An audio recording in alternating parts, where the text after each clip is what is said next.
back sa ating channel Nature Truck. So yan, wala sa plano, nakapag-propagate tayo. Ano ba naman, tingnan nyo nangyari. Yan, nanguluntoy yung ating mga halaman sa sobrang init. So ang ginawa ko, imbis na marami pang madamay, hinilahat ko na. Kumbaga pinropagate ko na. So hindi ko lang kung tama itong desisyon ko, pero ayan eh, diba wala nga tayong planong i-propagate dahil hinihintay natin yung maximum size niya. So nagkaroon ng multiple na pagtuyo ng halaman sa iba't ibang parte. At nung binunot ko nga, yung kanyang root system ay hindi na healthy. So yan, talagang subject for propagation na yon. Tsaka kailangan mo na talagang may gawin doon, kasi kung hindi, mamamatay yung buong halaman. Yan yung isa sa mga problema ng Helianthera kapag ganito, sobrang init at dry. So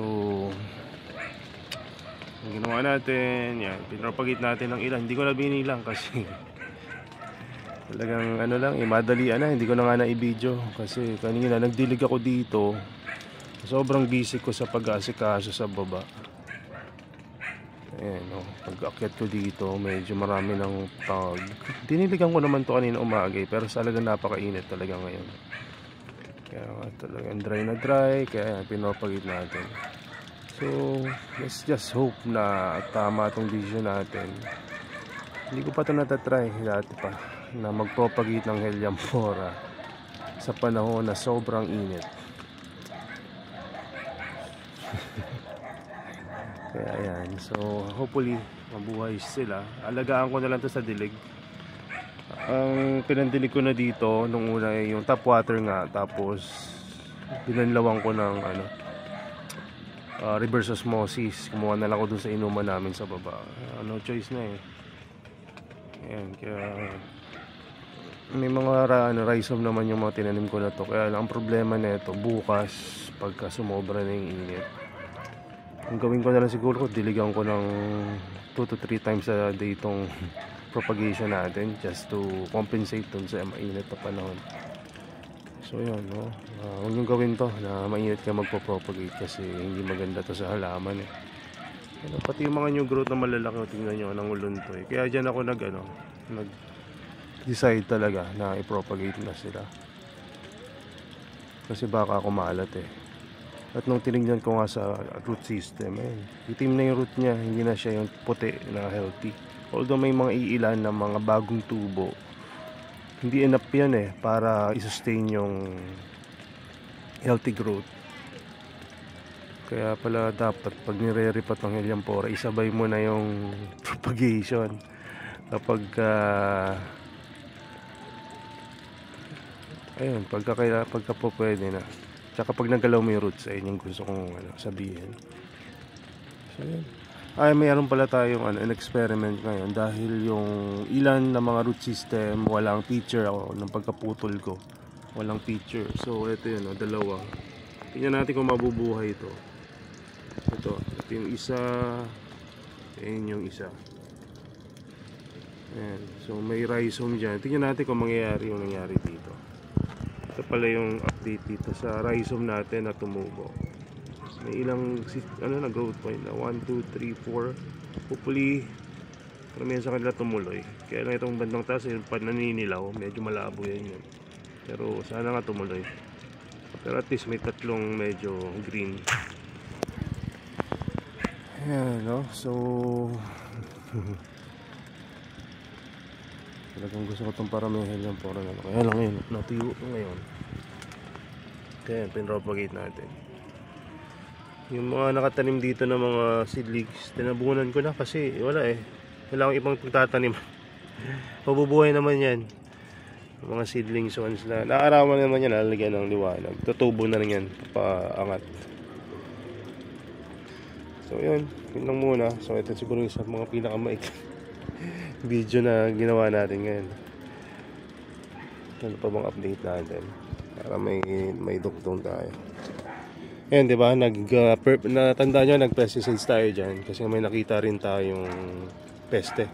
So gumamit ako ng gloves. Ito yung gloves na ginamit ko kanina. Pagka magre-repat kayo at may pula-pula pa dyan o pesticides, gumamit kayo ng gloves para mabuhay yung halaman nyo at mabuhay rin kayo. Ayan. Tapos may mga tinapon ako ditong mga tinambak yung mga natira kong rhizome, sphagnum moss, kasi baka may mga seedlings pa doon para dyan na tumubo. Ito pala yung update dun sa mga pinollinate natin. Okay naman yung iba.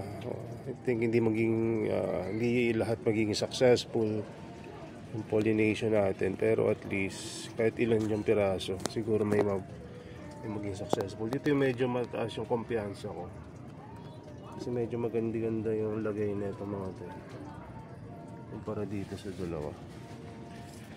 So yan, bago tayo siguro mag-close, i-pollinate natin itong last 2 BFT. Bukas na itong isa eh. Wag na, bukas na lang. Kasi nagdilig ako, medyo basa-basa pa yan, baka lalong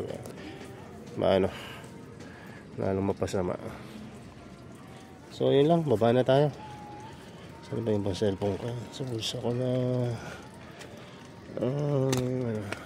Okay naman, bumaba na tayo. So may mga live sphagnum moss pala tayo dyan na ginamit, pero hindi yan live na live, kumbaga yung mga pinagtabasa na. Yung ginamit ko na medium, puli lang.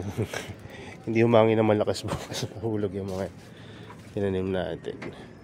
Alam nyo ba kayo kanina, nakapagawa tayo ng siyam na B-box. So matatransfer na natin lahat ng stainless bin natin. Hinihintay ko na lang yung plastic na pang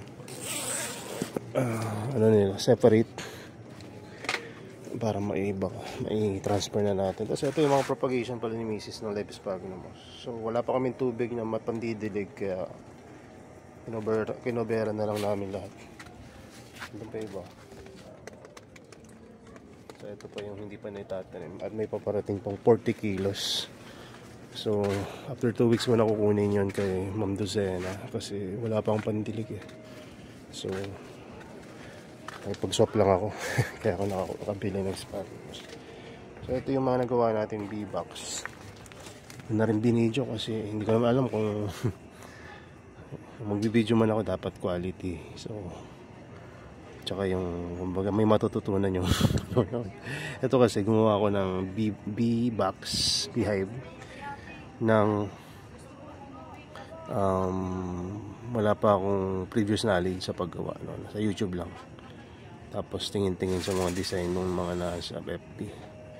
So yung design yan ganito. Yung ilalim niya may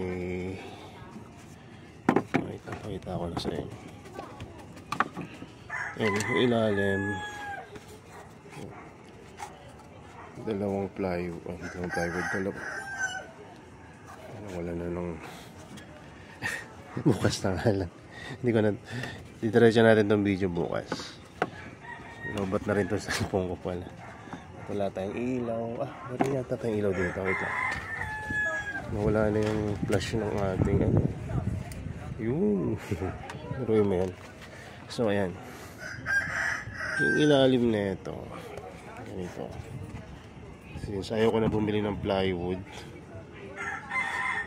ayan, yun na lang ang ginawa ko. Dalawa dyan. Tapos ito 8 inches lahat to. Ano ko na ngayon lang ako gumawa ng woodwork sa ganito kasimple. Hindi ako na nagkilalagari dati, hindi ako sanay dyan, kaya pasensyahan nyo na yung gawa ko. Pero ito yung aking pinag-effortan mga dalawang araw. So 8 inches lahat ng tabas na to. Yung ilalim alam ko 10 inches, pero yung iba mas malalaki na yung ginawa ko para may base na. So ito yung first level. Ayan, dito mo initially ilalagay yung mga galing sa feral hive or sa kung saan man. Tapos dinugtungan ko siya ng Isa pa ng simpleng ganyan. Yan, lalagyan mo ng ano to, separator. Bukas sa ibang araw darating na yung order natin. Tapos ibabaw ganun din. Ayan, tapos lahat yan may butas. Tapos yung takip pinagduktong ko na lang ulit ito. Tapos ayan, nag-overlap siya para medyo may cover kapag ka nauulanan o panglilim. Ayan, ganyan lang yung aking simpleng design. At I think mas magaganda tong design na to kung ililihain mo.